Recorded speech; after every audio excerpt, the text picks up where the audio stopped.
Bum bum bum bum bum bum bum bum bum bum bum bum.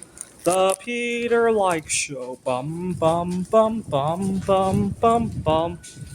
All right, I'm just leaving the subway station in uh, Chiman, where I am staying in a hostel here, and I haven't driven a car for almost a week now, and I feel like earlier today I was talking about the level of anxiety that I feel, right?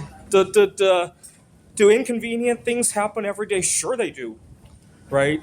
Well, here I tried to make a number of moves on some girls here. They didn't all turn out, right? Earlier today, my cell phone service almost got cut off, but all of that sits on a much smaller amount of background stress, right? That's the best analogy I can give. It's kind of like I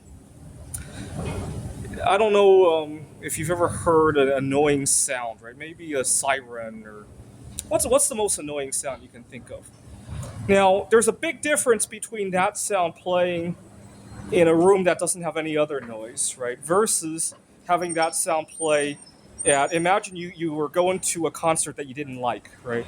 There's a lot of and there's a lot of shouting that you don't like. Maybe a political rally of the party opposite of yours, right? There's a lot of noise, and then an annoying sounds on top of that, right? There's a big difference, right? But I noticed something else. I feel a whole lot safer. You see, I've had three major car accidents in my life. I've had cars break down where I didn't feel in a part of town where I didn't feel safe. I've had people who get into road rage with me, and without that humming around in the background, the constant threat of I need to stay safe when I drive. Without that humming around in the background, I feel so much safer. It is very difficult for me to explain unless you're there. But give you an idea, last winter, my mom was really nervous for me. She didn't want me to. I was using a dating app here in Taipei, and she didn't want me to go see the girl. She was like, you realize you're thousands of miles away from home. What if something happens to you? You got work next Monday. You really shouldn't be messing around with that. You know what? Well, first of all, let's get it out of the way. I went to see her sensibly, right? We met at the train station and we took a walk from there, right? In large crowds, right? This was 5, 6, 7 p.m. at night. Large crowds here in Taipei, right? This wasn't, I'm going to go to some dark alley at 2 in the morning, right? She treated it like it was that. And second, gee, I feel a lot safer doing that than I would behind a car. By myself, behind the wheel of a car in even the safest driving conditions, right? Even just backing out of my driveway, I feel more in much bigger risk than that, right?